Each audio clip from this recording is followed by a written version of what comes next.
I think that Sam Raimi is a great choice for this. He has the bona fides with both horror movies, obviously going all the way back to the 80s, and obviously superhero movies. He did 3 Spider-Man movies, so It, this is kind of a nice little combination of both of those things. You're right; he has kind of a goofy aesthetic, but that could play well if they allow him to do that.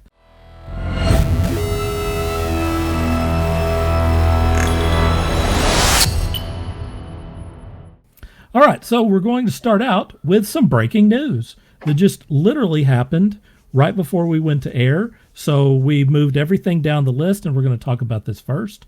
Newsarama and plenty other places are reporting that director Sam Raimi, who helmed the original Spider-Man movie trilogy, has confirmed he will direct Doctor Strange in the Multiverse of Madness following reports from early February that he was in talks. In confirming he'll take the project, Raimi spoke to Coming Soon about a reference he previously made to Strange in Spider-Man 2, in which the character Ted Hoffman rattles off some suggestions for naming Dr. Octopus the movie's villain, including Doctor Strange. Quote from Raimi says, "I loved Doctor Strange as a kid, but he was always after Spider-Man and Batman for me. He was probably at number 5 for me of great comic book characters," Raimi told Coming Soon. Quote, "He was so original, but when we had that moment in Spider-Man 2, I had no idea that we would ever be making a Doctor Strange movie. So it was really funny to me that coincidentally that line was in the movie. I got to say, I wish we had the foresight to know that I was going to be involved in the project," unquote. So let's see. I'm going to go to Sean. What do you think about Raimi doing the Doctor Strange movie? It'll be interesting. Obviously, based on his previous work, he's got a unique style, a unique look to his projects. I'm looking forward to it. I'd like to see what he can do with the character. Ryan, what do you think? So Raimi does a lot of really interesting things with his shots. So I'm curious to see how he brings that to the Marvel universe, because I think that's nothing like what we've seen before. So he's definitely going to give it much more of a horror look than what we've seen from anything else before now. So I'm actually pretty excited for that. Yeah, Scott, what's your hot take on it? you guys are probably bigger Sam Raimi fans than me, going all the way back to like what was it, the Bruce Campbell stuff? Is that correct? Mm-hmm.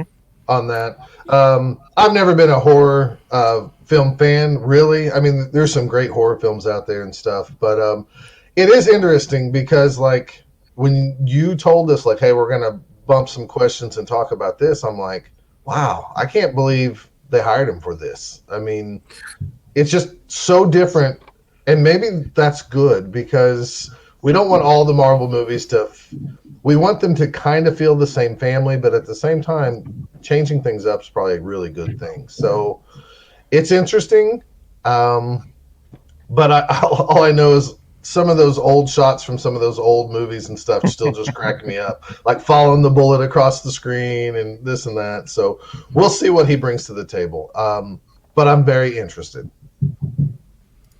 I think that Sam Raimi is a great choice for this. He has the bona fides with both horror movies, obviously going all the way back to the 80s, and obviously superhero movies. He did 3 Spider-Man movies, so this is kind of a nice little combination of both of those things. You're right; he has kind of a goofy aesthetic, but that could play well if they allow him to do that. Was he the director of Darkman?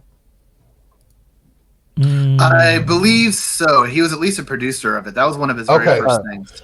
He was originally slated to do that original Batman, but there was a problem with Warner Brothers, if I remember right, and so they booted him and they hired Tim Burton. So, if I remember right, Raimi was originally supposed to direct that very first Batman, and he was all excited about it.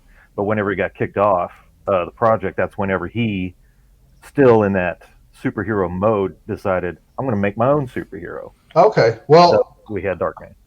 I wanted Darkman back in the day to be such a serious, awesome thing that when it came out, I went to the theater and I just started, like, I couldn't help but laugh out loud because I've never seen some of the direction, the chances that he took, which, like I said, is not necessarily a bad thing. I just wasn't ready for it, and it's not anything that I expected. Now, I could probably go back and watch it now and maybe appreciate it a lot more.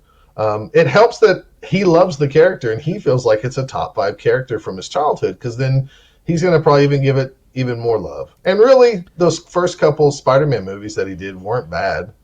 I mean, up until the time, they were probably the best superhero movies we got. Well, yeah. I mean, a lot of people said that those were, kind of the precursor to the Marvel universe that we have now, or those Spider-Man films.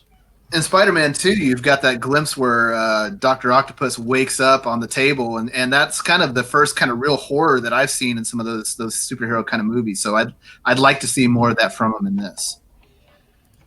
Yeah, I hope they kind of go crazy on this sort of thing, but I know that it's difficult to do with a Marvel movie. They have a certain look and a certain narrative style that they don't really break from. So it's going to be interesting to see how Raimi kind of inserts himself into that visual language or whatever. But I'm excited about it. I think that this has the potential to be pretty cool. Hello, Taskforce Geek fans. Thank you for watching our video. If you enjoy our content, please leave a like, leave a comment, or you could subscribe and hit that bell so that you'll get notified every time that we put out a new video. Your individual help helps a lot. Thank you.